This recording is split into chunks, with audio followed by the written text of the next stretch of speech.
warahmatullahi wabarakatuh. Perkenalkan, nama saya Jasidir Besari dari Sekolah SDN Negeri 2. Salib Tambak Usu. Legenda Salib Tambak Usu terjadi ketika Belanda dalam waktunya masih menjajah Ibu Pertiwi.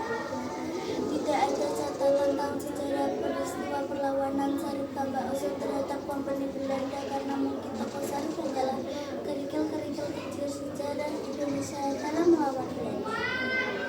Dulu cerita ini sering dimainkan dalam kesenian ludruk Jawa Timuran.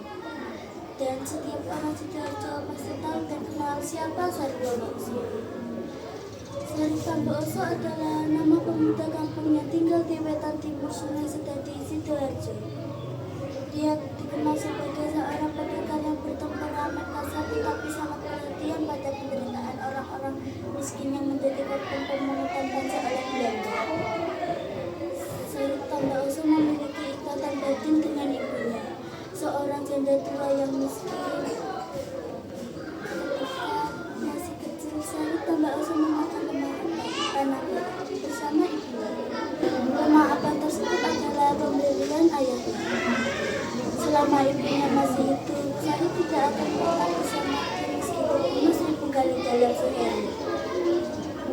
Salib memiliki paman dari jalur ayahnya, di mana dia telah mengambil harta warisan berupa tambak peninggalan ayah Salib untuk dimanfaatkan sendiri. Suatu hari, datang mulai kedatangan dengan Kompeni Belanda ke rumah Salib dengan maksud ingin menarik pajak karena ibunya Salib. Ketika tambak yang dikelola oleh Salib adalah atas nama ayahnya Salib. Salib ketika itu tidak ada di rumah sehingga tidak mengetahui peristiwa tersebut. Lagi-lagi dibantu Kompeni Belanda meminta paksa pajak tanah pada ibunya Salib yang tidak mampu membayarnya. Ibunya Salib dihajar, dipukul dan ditendang oleh lelaki Belanda dan Kompeni Belanda. Ibunya Salib yang sudah tua renta menangis dan itu memanggil-manggil Salib yang tidak ada di rumah Kompeni. Salib, rene oleh, mbakmu diajar rondole. Salib, Salib kesinilah, nah ibumu sedang dipukuli Belanda. Salib yang ketika itu tidak berada di rumah seolah mendengar rintihan ibunya dan dengan ilmu kesaktiannya segera kembali ke rumah dan menemukan ibunya sedang dianiaya oleh lelaki dan Kompeni Belanda. Segera dicabutnya pisau yang selalu terselip di pinggang dan dibunuhnya Kompeni Belanda. Sisanya melarikan diri. Sejak saat itu Salib Tambak Usu menjadi buronan Kompeni Belanda. Suatu hari, Salib mendatangi pamannya yang telah mengambil tanah tambak peninggalan orang tuanya. Tetapi tidak diberikan oleh pamannya sehingga terjadi perkelahian antara Salib dengan pamannya. Karena merasa terdesak dan kalah, pamannya melarikan diri menuju Pulau Kali Sedadi menemui salah satu pendekar yang bernama Paidi. Paidi adalah pendekar Pulau Kali Sedadi yang mempunyai senjata berupa jagang karena ia berprofesi sebagai kusir ilmu.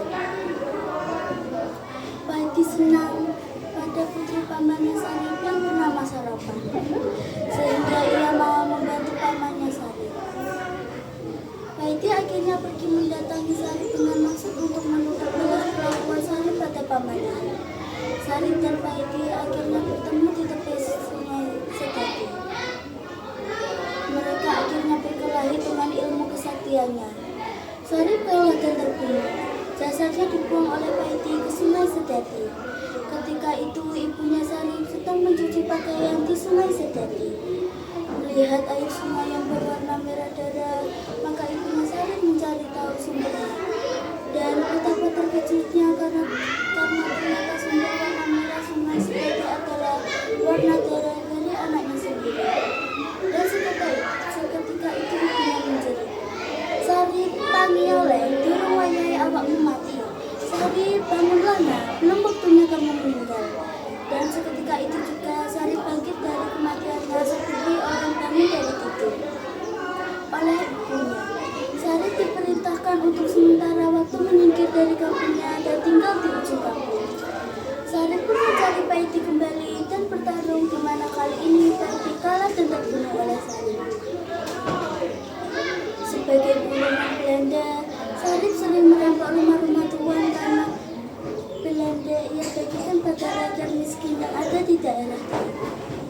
Belanda merasa kewalahan dengan sepak terjang Sarip yang semakin berani melawan Belanda.